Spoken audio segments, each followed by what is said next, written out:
Mga idol, ang i-convert natin ay USB Type-C na charging port. So, tinatanong ako kung magkano ba ang uubusin dyan. So, sabi ko, ang labor lang natin dyan ay 8,000. Kasi old model na to medyo mahirap na yung pyesa niyan.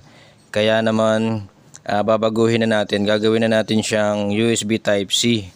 Alright, so ayan, visual checking, naikabit na natin yung USB Type-C at okay naman. Ayan, lumabas na yung kanyang voltage rating.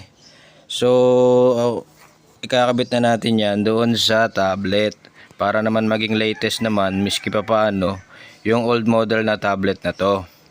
So, ngayon, nag-check tayo ng ibang mga parts, lahat naman ay goods. Talagang na-stock lang talaga siya ng sobrang tagal. So ayan, ininitan muna natin yung mainboard para maging maayos yung kanyang processor.